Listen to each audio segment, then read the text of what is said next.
E aí, já pararam para pensar que as letras que a gente vê todos os dias, elas têm uma história, uma personalidade e até, quem sabe, uma missão secreta? Das placas de rua até a tela do celular, as fontes estão o tempo todo mandando mensagens subliminares para a gente. Hoje, vamos decodificar essa linguagem que é praticamente invisível. Essa piada é um clássico, né? Especialmente para quem é do design. E é o ponto de partida perfeito para nossa conversa. Porque, afinal, como é que uma simples fonte pode provocar reações tão fortes assim? Algumas são super amadas, outras, bom, nem tanto. E a história por trás disso é muito mais fascinante do que parece à primeira vista. Vamos começar logo pelos casos mais polêmicos. Existem fontes que, para a comunidade do design, são verdadeiras vilãs. Mas por quê? O que faz o desenho de uma letra gerar debates mas tão acalorados? Olha só, a história da Comic Sans, na verdade, é bem inocente. O designer Vincent Conner estava trabalhando num programa da Microsoft e achou que a fonte que estavam usando, a Times New Roman, super formal, não combinava nada com os balões de fala de um cachorro animado. Então, o que ele fez? Se inspirou nas letras das HQs que ele lia, tipo Batman e Watchman, para criar algo mais solto, mais divertido. A intenção era essa e ponto, ser informal e infantil. E aqui temos a dupla, digamos, dinâmica da controvérsia. De um lado, a Comic Sans, que meio que fugiu do seu propósito original e se espalhou pelo mundo, para o desespero dos designers. E do outro, a Arial, onipresente, está em todos os computadores, mas carrega uma acusação bem séria, a de ser uma cópia. E essa história nos leva a uma das maiores rivalidades do mundo do design. Então, se preparem para a Batalha dos Titãs sem serifa. De um lado, o grande ícone do design moderno, a queridinha dos profissionais. Do outro, a sua sósia, que acabou dominando o mundo digital. A Helvética foi criada com uma missão muito clara: ser a fonte perfeita, limpa, legível e, o mais importante de tudo, neutra. A ideia era que ela não tivesse uma personalidade forte, sabe? Assim, a mensagem do texto poderia brilhar por si só. Não demorou nada para ela virar a favorita de uma nova geração de designers que buscava clareza e precisão acima de tudo. Essa filosofia de design era o chamado estilo suíço. A premissa era bem simples. O design não deve enfeitar. Ele deve comunicar da forma mais direta e funcional possível. E a Helvética era a ferramenta perfeita para isso. Sólida, confiável, sem nenhum tipo de floreio. E é aqui que a trama se complica. Lá nos anos 80, a Monotype recebeu uma tarefa: criar uma alternativa helvética para umas novas tecnologias de impressão. E a sacada deles foi ao mesmo tempo genial e muito controversial. Eles projetaram a Arial para ter exatamente as mesmas larguras de caracteres da Helvética. O que isso significa? Que um documento feito com uma podia ser impresso com a outra, sem bagunçar o layout. Foi uma manobra de mestre para fugir das taxas de licenciamento da Helvética, que eram bem caras. Mas se a gente olhar bem de pertinho, as diferenças aparecem. A Helvética tem cortes retos, horizontais, quase industriais. É precisa, é imponente. Já a Arial, as terminações são mais suaves, meio em diagonal, o que dá para ela um ar um pouco mais orgânico, menos rígido. Para os puristas do design, é essa sutileza que separa uma obra de arte original da sua cópia, digamos, mais amigável.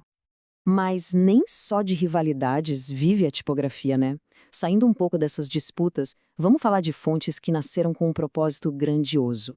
Algumas foram criadas para definir o futuro, outras para resolver problemas bem práticos da tecnologia, e uma delas, pasmem, foi parar na Lua. A Futura é o exemplo perfeito disso. O próprio nome dela já entrega tudo. Ela foi criada com base em formas geométricas puras. Círculos, triângulos, quadrados. Era a cara do progresso. A Volkswagen usou para passar uma imagem de modernidade e eficiência. E o mais incrível de tudo, foi a fonte escolhida para a placa que os astronautas da Apollo 11 deixaram na Lua. Uma fonte que sonhava com o futuro e, literalmente, chegou lá. Pois é, com a chegada dos computadores, um novo desafio apareceu. As fontes que eram feitas para o papel não funcionavam bem nas telas de baixa resolução daquela época. As letras ficavam todas borradas, serrilhadas, era muito difícil de ler. Era preciso criar algo do zero, totalmente novo. E o problema era bem específico, sabe? Com pouquíssimos pixels para desenhar cada letra, os detalhes finos simplesmente sumiam. E o pior, letras que ficavam muito próximas, como um R do lado de um N, podiam se fundir visualmente e virar um M. Isso comprometia totalmente a leitura. A solução veio de um mestre, Matthew Carter, que foi contratado pela Microsoft. Ele criou a Verdana pensando no pixel, não na tinta. As letras são mais largas, o espaçamento entre elas é maior e as formas são super claras, bem distintas. O resultado? Uma fonte que, mesmo em tamanhos minúsculos e em telas ruins, continua perfeitamente legível. Genial! O poder das fontes vai muito além da função. Elas podem se entrelaçar tão profundamente com a cultura de um lugar que acabam virando um símbolo da identidade de uma nação inteira. Quando se pensa em design britânico, uma fonte logo vem à mente: Gill Sans. Ela tem aquela clareza geométrica das fontes modernas, mas com um toque de calor, de humanismo, que vem da caligrafia clássica. É justamente esse equilíbrio entre o moderno e o tradicional que muita gente associa ao caráter inglês. E a prova do impacto dela está por toda parte. A Gill Sans se tornou a voz oficial de instituições britânicas super icônicas. Ela está na sinalização do metrô de Londres, nas capas clássicas dos livros da editora Penguin e foi, por décadas, o rosto da BBC. Ela é, de certa forma, a identidade visual da Grã-Bretanha.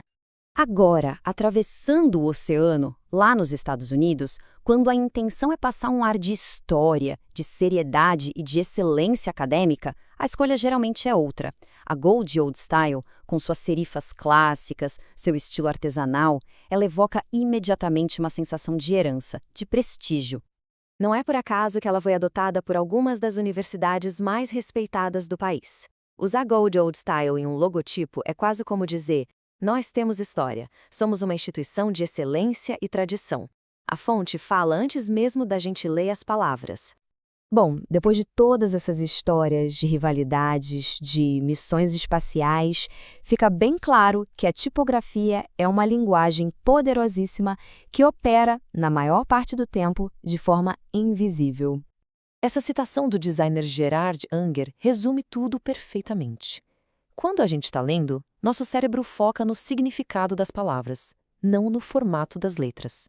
E é nesse ponto cego que a tipografia trabalha, criando um clima, um tom de voz e uma resposta emocional, antes mesmo da gente se dar conta. E para fechar com chave de ouro, um conhecimento de especialista. Pense assim: Helvética é o tipo de letra, é a família, a ideia do design. Já a Helvética Bold 12 pontos é uma fonte, é o arquivo específico que a gente instala e usa no computador. Entender isso revela que cada variação de um design é, na verdade, uma ferramenta diferente com uma intenção diferente. Então, da próxima vez que alguém olhar para um logo, um cartaz ou um site, é bom lembrar: a escolha daquela fonte não foi por acaso, de jeito nenhum. Foi uma decisão deliberada para fazer o público sentir alguma coisa. Confiança, modernidade, diversão, tradição, cada tipo de letra carrega uma intenção. A partir de agora, o mundo ao redor pode parecer um pouco diferente. As letras têm voz, têm personalidade e têm um propósito. A grande questão que fica é: agora que a gente sabe ouvir, o que será que elas estão realmente dizendo?